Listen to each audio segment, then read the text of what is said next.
several different scenarios can play out from here. I just want to show you guys that US 500 second day close at the 200. You have a triggered daily, right, buy signal.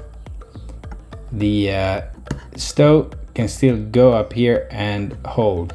This is very, very reminiscent of this setup here. You see that from August, same candles, and then huge day, which we kind of have, and it just keeps on going, right, until it comes back to all-time high, pull back, boom, makes a inverted head and shoulders type of deal. This is what I call a two scoops, where it should reject here and then go down. So that would be a fun scenario. Same type of deal here goes, but I wanted to again showcase this where you get a close and go. Now this thing is different though. This is probably the hardest thing to call right now. You have dying volume. Look at that. You have these, right? It's almost like everybody's over the bullish. You got a gap on futures. These gaps fill. You don't leave gaps behind on futures. I'm kind of conflicted here, so I just wanted to let you know that I'm gonna tell you two different things. Watch it. We're obviously gonna do our best to react to it real time. Now, obviously, the sports calendar did not showcase how big of a fucking decline this was gonna be, but it was big, right?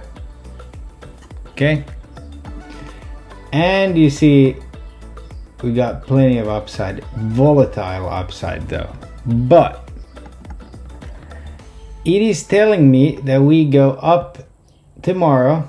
This is tomorrow, this is today. We gapped up, slow bled. Okay, this says repeat into end of day, possibly higher on Thursday, but that core PCE is going to kill the mumbo jumbo here big time and go back to where we were on the 18th. Okay, on the 18th we were here. That means that it from here we reject, fill that gap, come down to this trend line and go higher. And this is the type of fuckery moves you can expect. The other option, I'm gonna switch to SPY here right now, is that we go to 580 and we go straight to 586. We bop around and we go straight up to 594 and we go straight up to 601, 605, 610. Okay, and reject. So there's a few different ways to play this. One is I'm gonna try to get that move tomorrow, and then I am going to literally YOLO 585s for Friday if we can crack 580 tomorrow.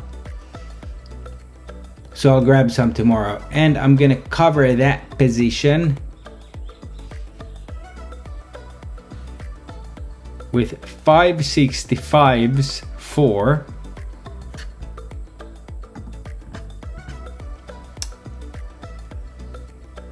Tuesday. Okay,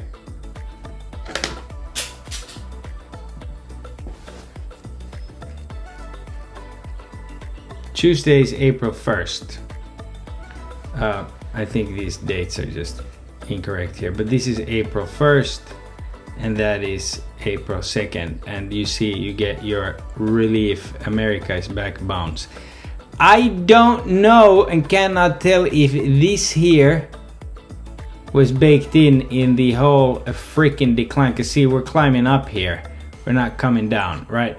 Another thing, this is this week you had 5 weeks of selling, green week. Personally, I really hope this goes higher because it's going to be way easier for us to play it that way. Okay, Still think Meta has gas in the tank, one of the few big ones over that never gave up the 200. Compare that to Apple that's underneath the 200. Compare that to Nvidia that desperately needs to go up there. So this move, I don't think it's under death cross. I don't think they just get over this spot on it, right? Another one is Tesla. I'm probably gonna try to scoop it if I can get it again at 283. I caught the gap up on it, sold, played this. I just didn't stay in it all day. Missed this end of day rally. MSTR could still be cooking. And the reason I'm saying that is Bitcoin has been front running. Right now it's double top here. Will it make, if it bounces here, it's a handle.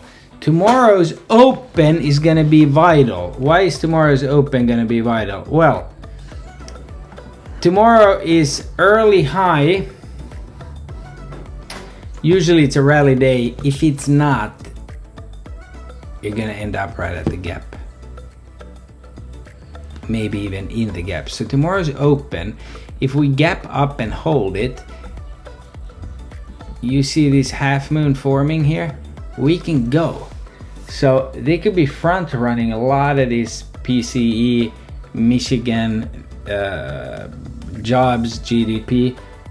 It's so hard to call it. Plus I don't have flow trades, so I can't see the dark pool versus flow. What I do know is that I told you guys banks need to be really strong here because the NAMO was all kind of fucked up, right? It still is, but it hasn't really gone anywhere. You can still save this tomorrow. If tomorrow is weak, however, and we put in a marginal high on Thursday, we're going down. But if you have a strong day tomorrow, even that goes to 587 could be in the cards. Then if that happens, people are gonna just wait for the tariffs, which most likely will be some type of gap down and rip type of move. Because during all these huge inflection points, sometimes you get those type of moves where you'll gap down a day hard and rip because they want to shake you out, okay? Just something to be aware of. I'm also going to be playing these since KRE held above the 200 again and try to get it into this gap. But overall, SPX, why is this an important spot? Well, this is one of the breakdown spots, right? Okay, but 2 days above is bullish. However, again, we have not yet triggered a weekly buy signal on SPX. So lots to, I ask everybody to focus the next few days. Let's see what we got. This says either way. This doesn't really tell us much. That was today, but if you go 5 days out, you see that there's more calls, right? It's really hard to call this because every day is different, right? I also have a change of trend possibly tomorrow in the mix as well. So I'm not really like stoked. I know there's lots of money to be made when you react the right way. I'm not stoked about it. We're here. It's not even showing me higher gamma. And 570 being the biggest gex. That would be a curveball to go down to the gap tomorrow, guys. It would definitely be a curveball. This is Thursday. It's not showing me much higher, but data can move the market. That is wild. Is there even a room up there? So yeah, this is a difficult spot. Meaning, what does all this mean? Make sure you play light, react, and have money after the dust settles. Okay. Still looking really good here. God bless.